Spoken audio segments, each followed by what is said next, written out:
We are now T-minus 5 minutes and 52 seconds from liftoff. To prepare for the retraction of the transport erector, we'll see the clamps open up around the base of the second stage, and the TE will pull away from the rocket. And all of that should be happening in about start happening in about a minute or so.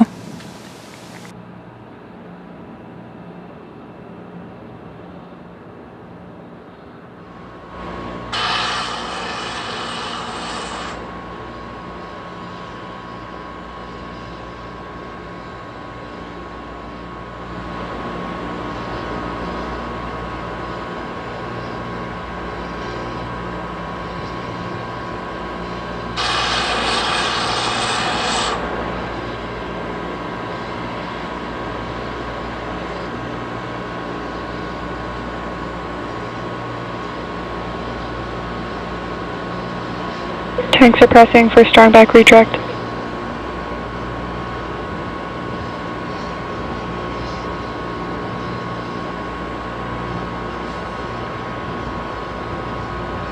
Good call out there, saying that the tanks are now pressed for strong back retract. Flying on board Falcon 9 today is the first next-generation geostationary communication satellite for the Thuraya telecommunications company in the United retract has started. Arab Emirates. Great call-outs there. We can see the clamp arms slowly start to open up around the second stage.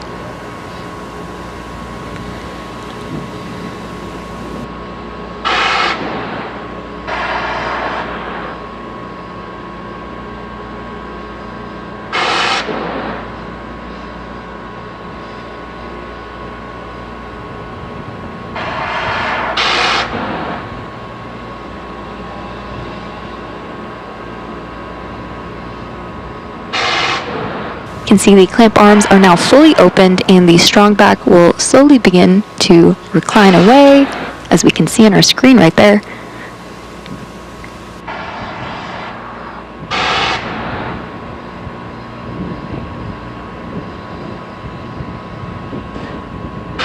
So at this point in the countdown, both the first and second stages are nearly fully loaded with 1 million pounds of kerosene fuel and liquid oxygen. The first stage and second stage should finish loading propellant about a minute apart from each other, with the first stage finishing up at around T-minus 3 minutes and the second stage at T-minus 2 minutes. The white clouds you see around the vehicle are formed as the chilled gas above the LOX tank liquid surface vents overboard to maintain pressure in the tank as needed.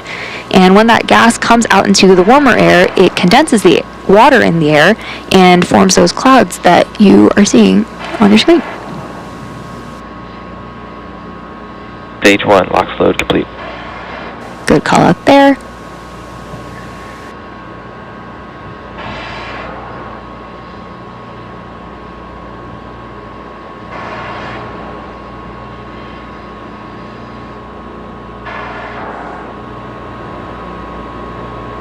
So after second stage LOX load completion, we will have Falcon 9 in startup at T-minus 60 seconds. And that means that the rocket's autonomous internal flight computers will have taken over the launch countdown. After that, just inside of T-minus 2 seconds, we will light the Merlin 1D engines for liftoff.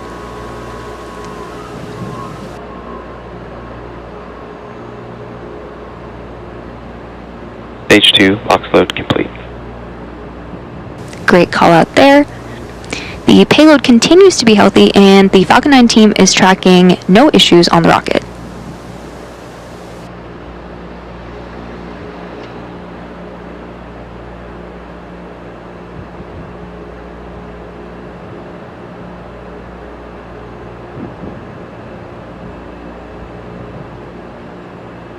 Ground gas closeouts.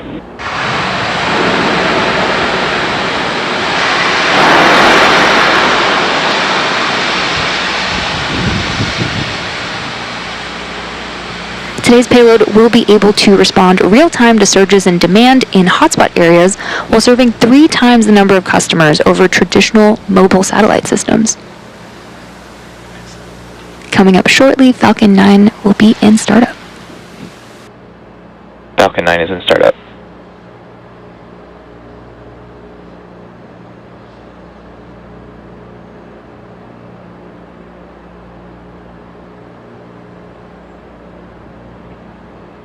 LD, go for launch. We just heard from the launch director. Falcon 9 is go for launch.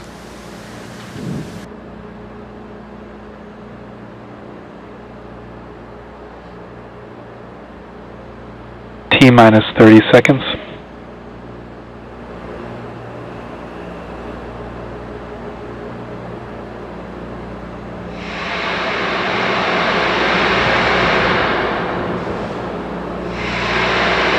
T-minus 15. T-minus 10, 9, 8, 7, 6, 5, 4, 3, 2, 1. Ignition and liftoff. Go Thuraya.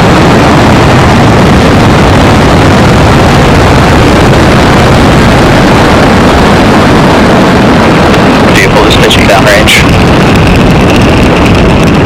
Inland chamber pressure regime on well.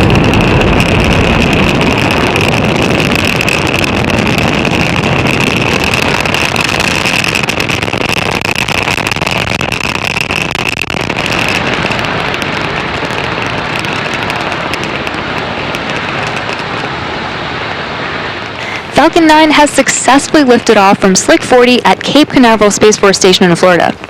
During ascent, we tilt the engines, or gimbal the engines, and that turns the rocket Power and horizontally telemetry nominal. in what we call a gravity turn.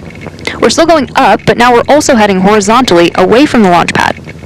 Moments ago, we throttled the engines down in preparation for max Q, or maximum aerodynamic pressure. This is a critical moment during flight Falcon 9 is supersonic. because the combined stresses caused by Falcon 9 accelerating through the Max Q. atmosphere and the ambient static pressure are at their greatest.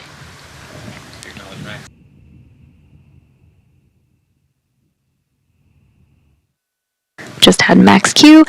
The rocket typically needs to go 17,500 miles per hour horizontally in order to avoid being pulled back down to Earth and get into orbit.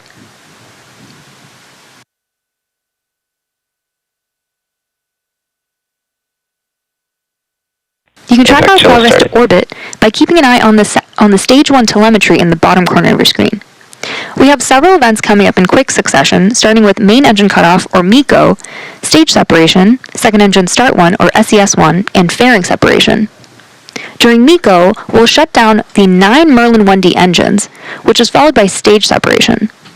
Once separated from the second stage, the booster will begin heading back to Earth, while simultaneously the second stage MVAC engine will ignite for the first time, followed quickly by fairing separation.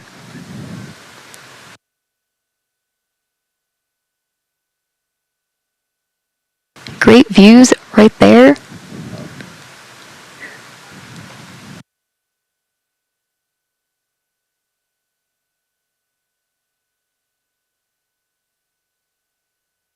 MECO. Stage separation confirmed. MVAC ignition. And there you heard and even saw those events that happened back to back, including MECO, stage sep, SES1. We should be coming up on fairing separation shortly, and we'll be attempting to retrieve these fairing halves again today once they fall back to Earth using our recovery vessel, Doug. On the left-hand side of your screen, you can see those grid fins deploying on the booster.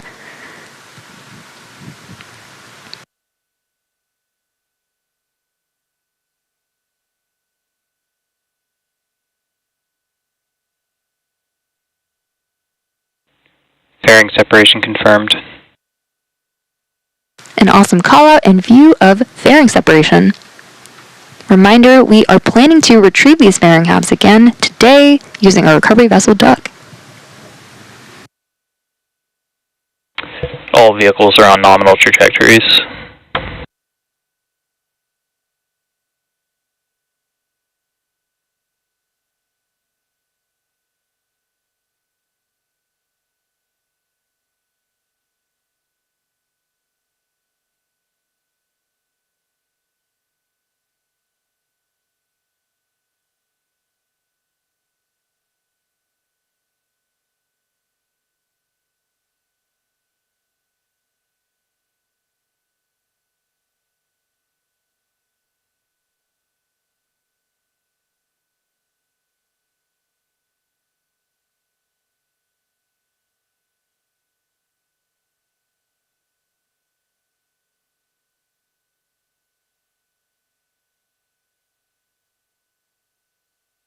We're now T plus 4 minutes and 37 seconds into today's mission. At about T plus 6 minutes and 24 seconds, the first stage's entry burn will begin. And for the entry burn, we relight 3 of the M1D engines on the first stage, starting with the center E9 engine, followed shortly after by the E1 and E5 engines, which slows down the vehicle as it passes back into the Earth's atmosphere. We need to slow down to reduce re-entry forces, which ultimately helps us recover and reuse the first stage.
We are coming up on that entry burn pretty shortly, but for now we have some great views of Stage 2 and of MVAC continuing to burn.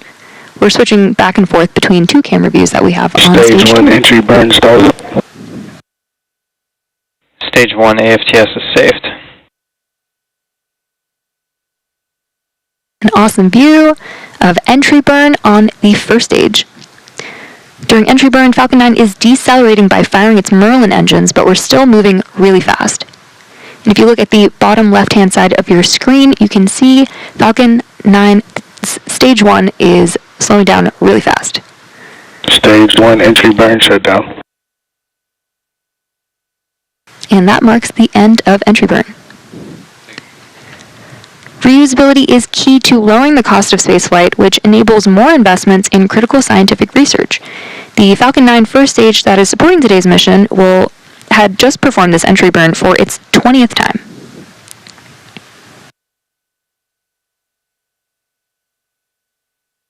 The Merlins on the first stage are optimized for sea level, and these achieve around 190,000 pounds of thrust during ascent and re-entry. Stage 2 terminal guidance.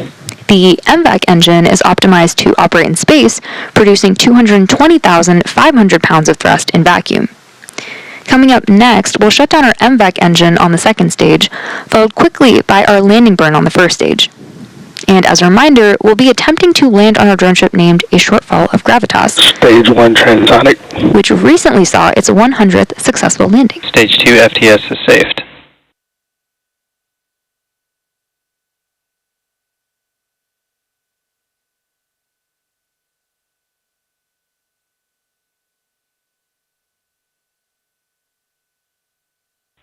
Seco.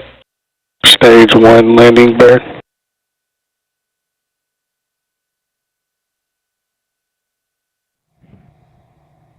Nominal orbit insertion.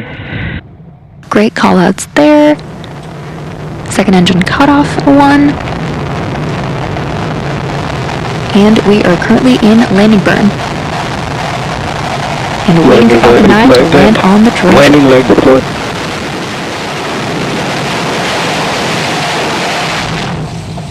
Stage 1 landing confirmed. And there you have it. That landing marks SpaceX's 341st successful recovery of an orbital-class rocket, including first-stage landings for Falcon 9 and Falcon Heavy. And with that, let's return to our mission in progress.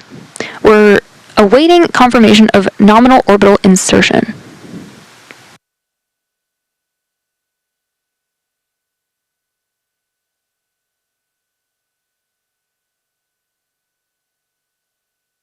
And we did have confirmation of nominal orbital insertion. The second stage is now embarking on its coast phase.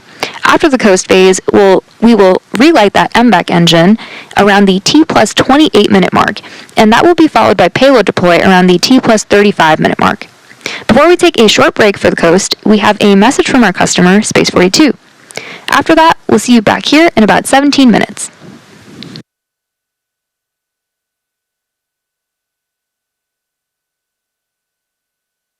Since the Thuraya 4 mission was announced in 2020, Space 42 team have worked tirelessly to provide our customers with a spacecraft that will offer higher speeds, enhanced services, and superior security. As Space 42's 6th geostationary satellite, Thuraya 4 will offer next-generation mobility solutions that broaden our coverage and connectivity services across Africa, Europe, Central Asia, and the Middle East. It is also an impressive technological feat, as Thuraya 4 features one of the world's largest L-band antennas at 12 meters, which means more applications for defense, government, and enterprise customers. Thuraya 4's advanced capabilities empower it to fulfill its mission of one world deeply connected, a vital necessity for thriving in today's interconnected world. Space 42 takes pride in its contribution to delivering continuous, reliable, and secure communication solutions. This is not only a major moment for Space 42, it is also a proud moment for the UAE, which outlined an ambitious national space strategy that aims to accomplish by 2030. I would like to thank the Space 42 team for their tireless work over the past 4 years, and our partners Airbus and SpaceX for their continued support. Today is a moment of celebration for the industry as we continue to advance our tech capabilities and apply the insights from space to improve life on Earth. We are overwhelmingly proud of the milestones we have accomplished so far and look forward to seeing Thuraya 4's impact become a reality.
Welcome back to the webcast of the Falcon 9 mission carrying the Thuraya 4 next-generation geostationary communication satellite.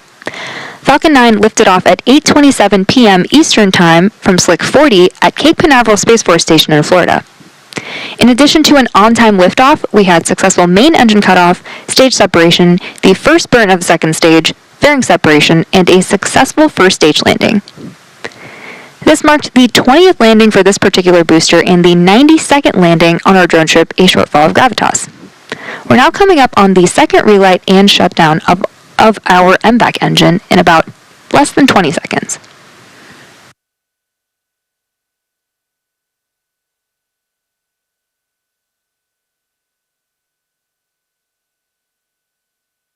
This second engine of the MVAC engine on the second stage will carry the Thuraya 4 payload into the orbit needed to deploy the satellite. This burn will be followed by shutdown of the MVAC, also known as Second Engine Cutoff 2 or SECO 2. So let's wait for those callouts. MVAC ignition. There we just had SES 2. This burn is planned to last about a minute.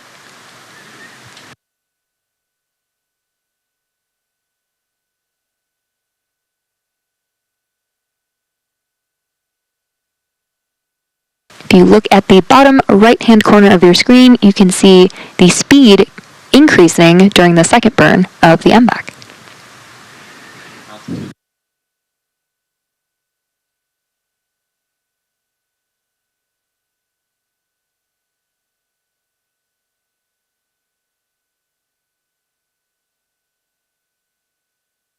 As the speed continues to increase, so does the altitude of the second stage.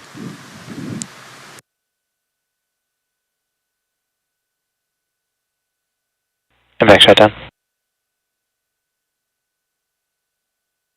And with that second engine cutoff, or SECO 2, we're now just a few minutes away from that payload deploy. Nominal deploy orbit. We'll take one more short break for the final few minutes of coast, and we'll see you back here in about 4 minutes.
back to the Thuraya 4 mission.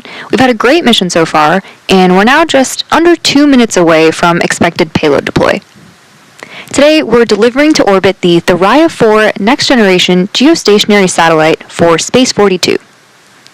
Thuraya 4 will allow the company to extend its service across a greater area, serving customers in Europe, Africa, Central Asia, and the Middle East, as well as portions of the Atlantic and Indian Oceans. The satellite will be able to respond real-time to surges in demand in hotspot areas while serving 3 times the number of customers over traditional mobile satellite systems.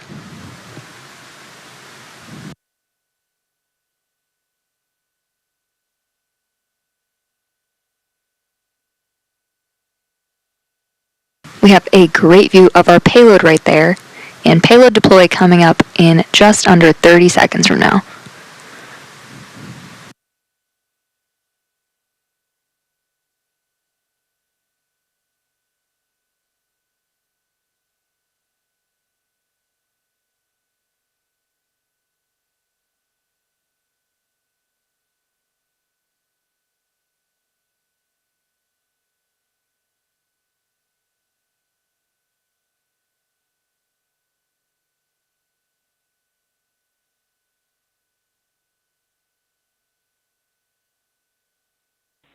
Payload separation confirmed.